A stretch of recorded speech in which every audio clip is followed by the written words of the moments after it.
گلا نہیں ہے گر میں تیری نظر میں نہیں، گلا نہیں ہے گر میں تیری نظر میں نہیں، ستارہ کوئی بھی اس وقت اپنے گھر میں نہیں، آہا چلے ہو ساتھ تو ہمت نہ ہار نہ واصف، آہا، کہ منزلوں کا تصور میرے سفر میں نہیں۔ سبحان اللہ سبحان اللہ۔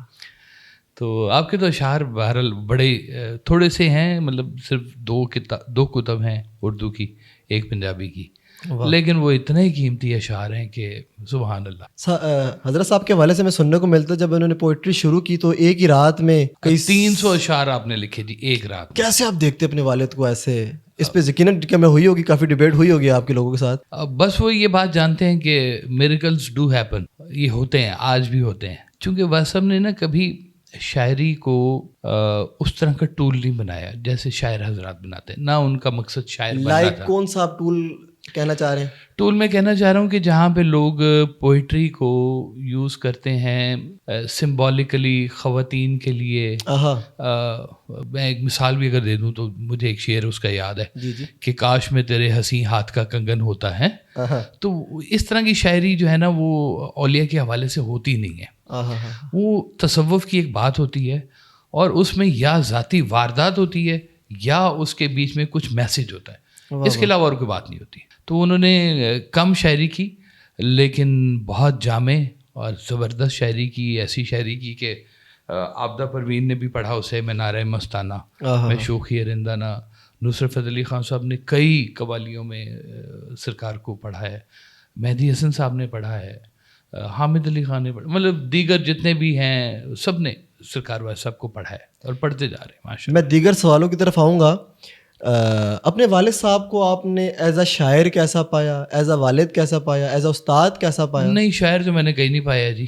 اچھا جی، ہاں، میں نے والد ہی پایا ہے ان کو۔ واہ واہ واہ۔ اور وہ اتنے خوبصورت والد تھے الحمدللہ، بلکہ ہیں، میں تو کہوں گا کہ میری تو آج بھی پرورش کرتے ہیں وہ۔ سبحان اللہ۔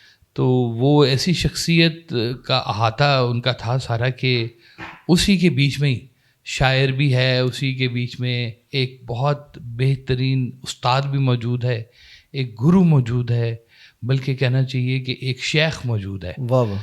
تو وہ ان کی جو نگاہ تھی نا وہ ذرا اور طرح سے دیکھتی تھی مجھے، اس لیے ان کے ساتھ میری بڑی اچھی دوستی تھی۔ میں دوستی بھی لفظ استعمال کروں گا، زیادہ تر لوگوں کی اپنے والد محترم سے دوستی نہیں ہوتی، ایج ڈفرینس کی وجہ سے کچھ باتیں رہ جاتی ہیں کہ یہ کرنی تھیں یا یہ نہیں کرنی تھی۔ مجھے اجازت تھی کہ سب باتیں کرنی ہے، تو میں سب باتیں کرتا تھا اپنے اس دور کے، جو بھی کوئی مسئلہ آ رہا ہے میں نے ان سے ڈسکس کرنا ہے، اور یہ خوبی تھی کہ وہ میرے لیول پر آ کے مجھ سے بات کرتے تھے۔ یہ بھی ہوتا ہے نا بڑا ضروری کہ آپ جس سے بات کر رہے ہیں اس کا لیول بھی آپ کو سمجھ آنا چاہیے کہ اگر آپ اس سے کوئی ہوائی بات کریں گے اوپر سے گزر جائے گی۔ مجھے سرکار نے اگر کوئی بات سمجھانی ہوتی تھی نا تو مجھے بہت زیادہ اسلام کا پریشر نہیں میرے پہ ڈالتے تھے، صحیح، مجھے ایک اچھے ہیومن بینگ کا صرف پریشر ہوتا تھا، بس یہی بننا کافی ہے میرے خیال میں۔ اللہ کی طرف سے دیکھیں انعام کی شکل میں پہلے اسلام ہمارے پاس موجود ہے، آپ نے تو ایک اچھا ہیومن بینگ بننا ہے، باقی تو سرٹیفکیشن موجود ہے آپ کے پاس پہلے سے۔ تو سرکار والد صاحب نے یہ کیا کہ انہوں نے انسان کی ویلیو سکھائی کہ ویلیو یہ ہوتی ہے کہ اس میں کوئی چھوٹا چھوٹا نہیں ہے، بڑا بڑا نہیں ہے جس کو دنیا کہتی ہے، وہاں پہ چھوٹے بڑے کی ڈیفینیشن اور ہے۔ وہاں پہ چھوٹا وہ ہے جو دل کا چھوٹا ہے، جو غرور کا مارا ہوا ہے، جو لالچ میں پھنسا ہوا ہے، چاہے وہ پیسے والا ہے، یہ چھوٹا ہے۔ اور بڑا وہ ہے جو غریب ہے لیکن امیر ہے، وہ اس کی کہانی کچھ اور طرح سے ہوتی ہے۔ تو وہ سرکار نے یہ بات سمجھائی کہ بڑے لوگوں کا کیا مقصد ہوتا ہے زندگی میں، اور یہ چھوٹے لوگ کون سے ہوتے ہیں، ان کو کیسے ڈیل کیا جاتا ہے۔ تو یہ فرق تھا جی گھر میں میرے۔